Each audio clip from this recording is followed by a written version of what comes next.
सतगुरु कबीर साहेब की जय। सतगुरु अभिलाष साहेब की जय। परम पूज्य सतगुरुदेव जी, परम वंदनीय साध्वी बहनें, साध्वी समाज, निश्चल विवेकी सत्संग प्रेमी सज्जनों, भक्तिमय माताओं एवं प्यारे बच्चों, आज हम सब मिल करके सतगुरु कबीर साहब की जयंती मना रहे हैं। जयंती का अर्थ क्या होता है? अभी सुने ना। जयंती का मतलब होता है जिनके अंतिम होने के बाद भी जय जयकार हो। घर परिवार में लोग बरसी मनाते हैं, एक साल के बाद में, बरस के बाद में फिर याद करते हैं, फिर स्मृति मनाते हैं, याद करते हैं, लेकिन जयंती नहीं मनाते। जयंती तो महापुरुषों की मनाते हैं, सतगुरु कबीर साहब की मनाते हैं। घर में हो ना तो 4 दिन याद करेंगे, जाने के बाद ज्यादा से ज्यादा 4 महीना याद करेंगे। बहुत ज्यादा प्रेम हो तो 4 साल याद करेंगे। कितने साल याद करेंगे? और सतगुरु कबीर साहब को 625 साल हो गया है, हर साल जयंती मनाते हैं। और जहाँ जहाँ भी जाओ सतगुरु कबीर साहब की गूंज सुनने को मिलती है। ये कितनी बड़ी बात है। जो महापुरुष होते हैं, महान कर्म करते हैं, उनकी वाणी दुनिया में गूंजती रहती है, उनका नाम अजर अमर हो जाता है। और ऐसे महापुरुषों की जयंती मनाते हैं। जयंती का अर्थ होता है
हो लालच था, पैसे का लालच। उनको लगा कि चलो एक आदमी तो फंसा, ये उनको लगने लगा।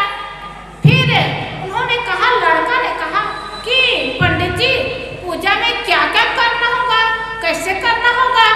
पंडित जी ने कहा, बेटा कुछ नहीं, ज्यादा नहीं लगेगा, बस 100 रुपया लगेगा, 100 रुपये में ठीक हो जाओगे। तो लड़का कहता है, पंडित जी 100 रुपये तो मेरे पास नहीं है। तो पंडित जी ने कहा, कोई बात नहीं, कम में भी कर दूंगा, क्या 50 रुपये है तुम्हारे पास? लड़का कहता, नहीं 50 रुपये भी मेरे पास नहीं है। तो धीरे धीरे पैसा को कम करने लगा। अच्छा 25 रुपये है तुम्हारे पास? कहा 25 रुपये भी नहीं है। तो धीरे धीरे पैसा को कम करता गया। क्या 10 रुपया है, 5 रुपया है, 2 रुपया है? लड़का कहने लगा, पंडित जी मेरे पास तो 2 रुपया नहीं है। तो पंडित जी कहते, अच्छा कोई बात नहीं, ज्यादा ग्रह नहीं लगा है, 1 रुपया है तुम्हारे पास, 1 रुपये में भी मैं सब ग्रह हटा दूंगा, 1 रुपया है तुम्हारे पास? लड़का कहता है, पंडित जी मेरे पास तो 1 रुपया भी नहीं है। तो पंडित जी ने कहा, अरे जाओ, तुम्हें ग्रह भी नहीं लगा है, जिनके पास 1 रुपया भी ना उनको क्या ग्रह लगेगा, जाओ तुम्हें ग्रह भी नहीं लगा है। उसी समय सतगुरु कबीर साहब आ गए और सतगुरु कबीर साहब ने कहा, मैं तो पूछो पंडित जी ना हृदय ग्रहण लागू कई खाना है। पंडित मैं तुम्हें पूछता हूँ कि ग्रह तुम्हें कब से लगा है? तो पंडित संकोचा गए। तो सतगुरु कबीर साहब ने कहा, कहीं कबीर इतना नहीं मान, कौन सा सतगुरु लागा कान? जब इतना भी नहीं जानते हो तो दूसरों को फरमाने का काम क्यों करते हो? तो पंडित जी शर्माकर वहां से भागते निकले। तो सज्जनों, सतगुरु कबीर साहब ऐसे महापुरुष थे जो किसी को उलझाने वाली न बात बताते थे, न उलझाने वाला काम का रास्ता बताते थे। ऐसे अंधविश्वास चमत्कार से दूर रहे। और हम देखते हैं कि शादी होती है ना, आज भी शादी होती है। अब बाहर में यूपी में, गुजरात, बिहार में तो लड़की वाले जाते हैं लड़का देखने। अब वहाँ दहेज प्रथा चलता है, तो लड़की के घर के लोग लड़का देखने जाएंगे, इतना ले लेना दहेज में और लड़की से संबंध जोड़ लो, ऐसा कहते हैं। ये खुशी की बात है कि छत्तीसगढ़ में लड़के वाले जाते हैं लड़की देखने। तो छत्तीसगढ़ में दहेज प्रथा नहीं चलता, पैसा से शादी नहीं करते, वो तो अपनी इच्छा से लड़की वाले दे देते हैं, तो लड़का वाले रख लेते हैं। और बाहर पैसा डिमांड से रखते हैं। तो ऐसा एक जगह लड़के के मन में होता है कि हम जितना पैसा मिल जाए, जितना धन मिल जाए, संपत्ति मिल जाए, अच्छा है। तो लड़की से शादी नहीं करते, पैसे से शादी करते हैं। और पैसे से शादी करने वाले क्या लड़की चला सकते हैं? नहीं चला सकते। इसलिए सज्जनों, ये ग्रह लगन मूल की बात है ना, सब बांधने वाले हैं, फंसाने वाले हैं। इसलिए तो सतगुरु कबीर साहब कहते हैं, मैं तो पूछो पंडित जी ना हृदय ग्रहण लागू के ना खाना, तुम्हें ग्रहण कब से लगा है, मैं तुम्हें पूछता हूँ।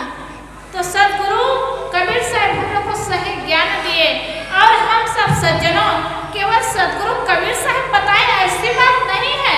हम रामायण में भी देखते हैं, जब श्री राम की शादी हुई तो ग्रह देखे, लगन शोधे, और लगन शोधने में कौन कौन थे? गुरु वशिष्ठ मिली लगन सुधायो सूर्य मंत्र दिन, और 3 लोग गुरु वशिष्ठ मिली लगन सुधायो सूर्य मंत्र दिन।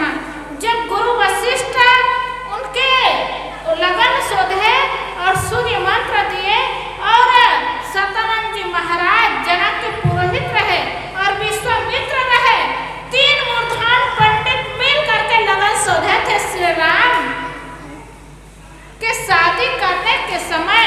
तो सीता के साथ उनकी शादी हुई। अब बताइए, सब देखते हैं टीवी में, सीता को एक क्षण भी सुख मिला, श्री राम को एक क्षण भी सुख मिला? उनका जीवन कितना दुखमय रहा। कहीं दुख की बात होती है ना, तो देखो इनके यहाँ राम कहानी शुरू हो गई, ऐसे कहते हैं। मतलब दुख की कहानी का मतलब राम कहानी होता है।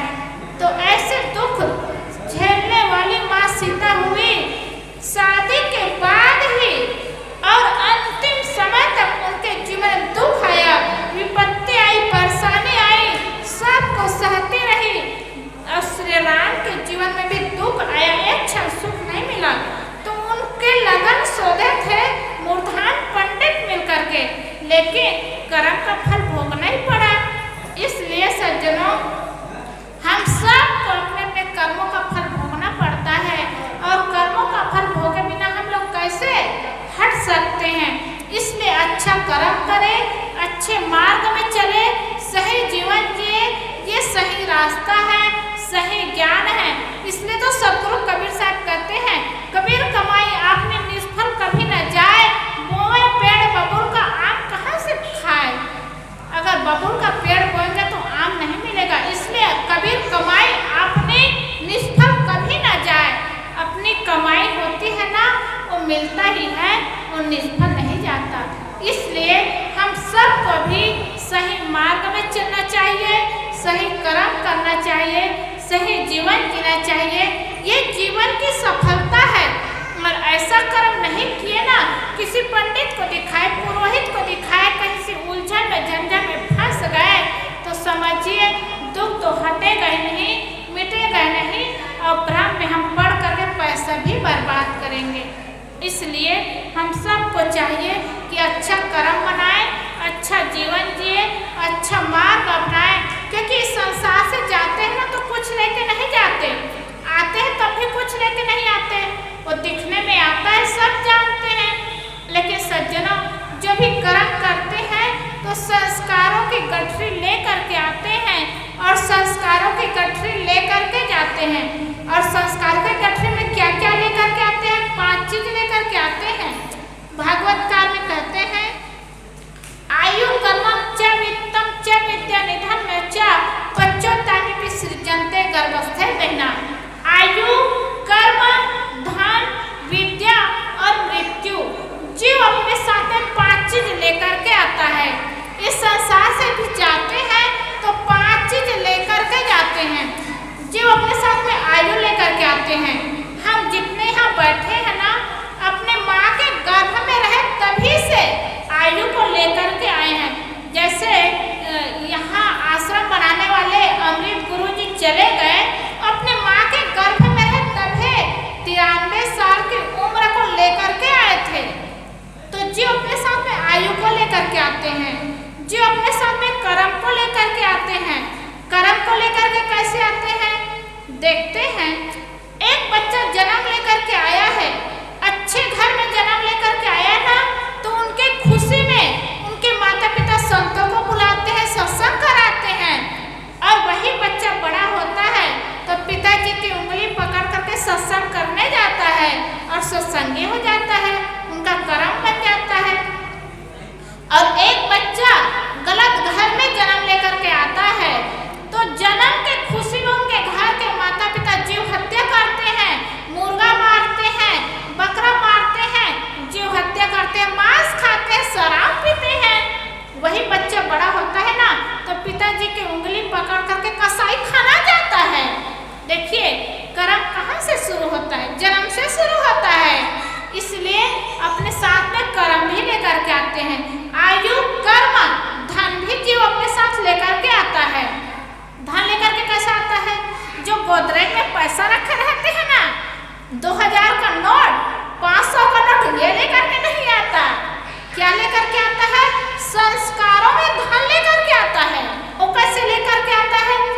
एक बच्चा बस जन्म लेकर के आया और 3 मंजिल मकान है उनके घर में जन्म लेकर के आता है।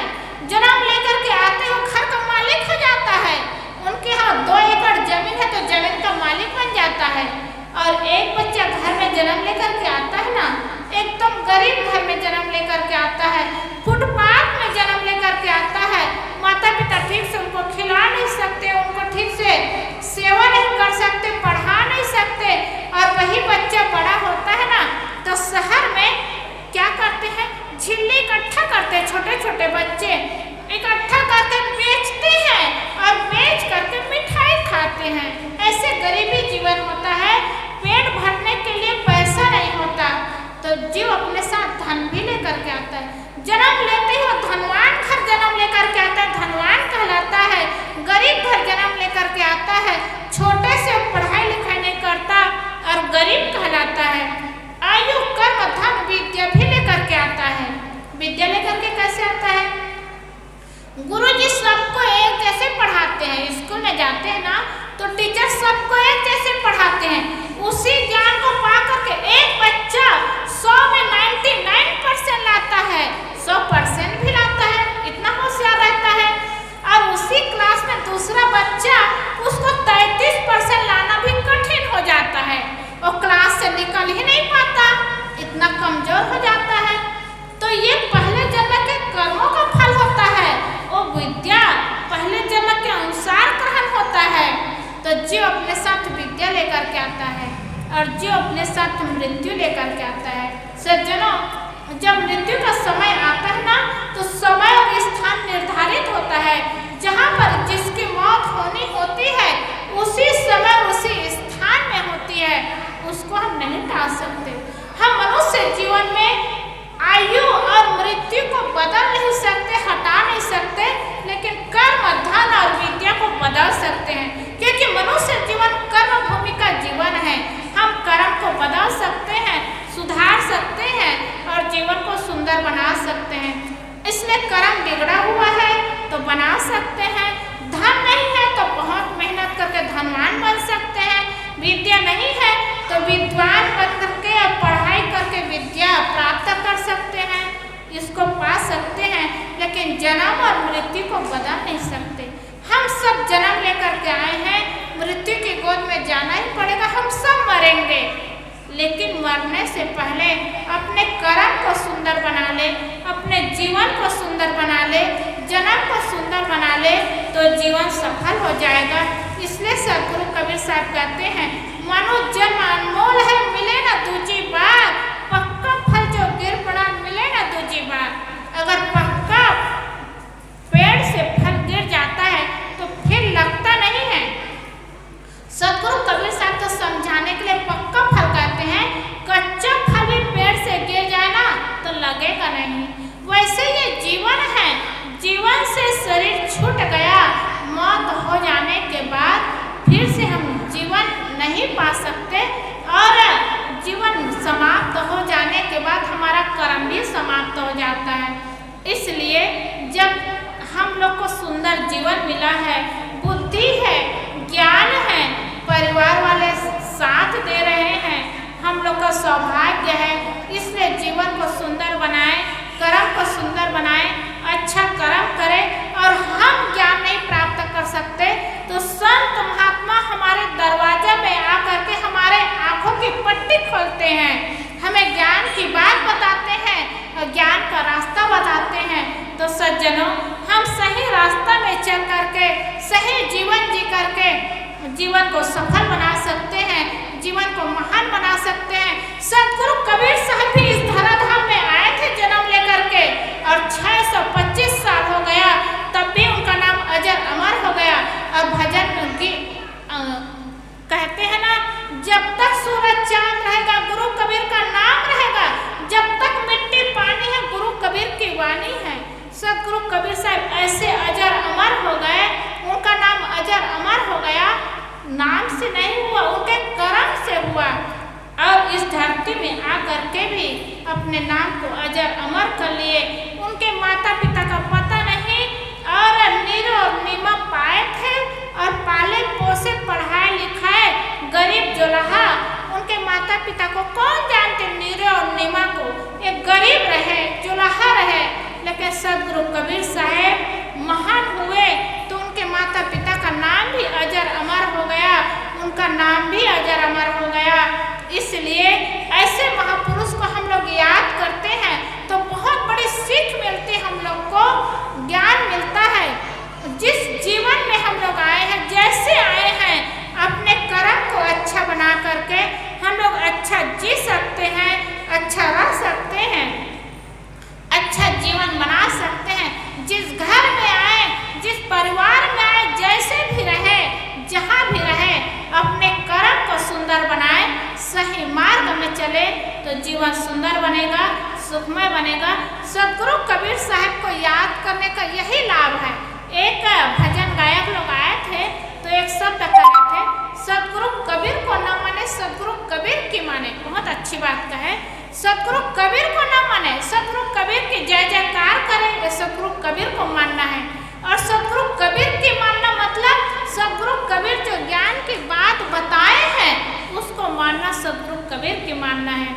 तो ऐसे महापुरुष इस धराधाम में आए और महापुरुष की वाणी चल रही है, उनका ज्ञान चल रहा है, उनको अपने जीवन में उतारे और जीवन को अजर अमर करे, धन्य करे, सफल करे, सार्थक करे। यह कबीर जयंती मनाने का लाभ है, संत गुरुजनों की वाणी सुनने का लाभ है और ये मनुष्य जीवन पाने की सार्थकता है। इसलिए हम सब मनुष्य जीवन पाए हैं, तो मनुष्य जीवन को सफल बनाए, सार्थक बनाए, जीवन को धन्य बनाए। आप सबको कबीर जयंती के शुभ अवसर में बहुत बहुत शुभकामनाएं देती हूँ और अपने जीवन को सफल बनाने के लिए और सदगुरु कबीर साहब को याद करते हुए कि सदगुरु कबीर समता के मार्ग में चलने का रास्ता दिखाए, स्वयं से स्वयं को जोड़ने का मार्ग दिखाए, एक ऐसे मार्ग दिखाए जिसमें आकर के सारी प्रकृतियाँ विलीन हो जाती है। ऐसे मार्ग दिखाने वाले सदगुरु कबीर साहब को नमन करते हुए और आप सबको साहेब बंदगी करते हुए मैं अपनी वाणी को विराम करती हूँ। बोलिए।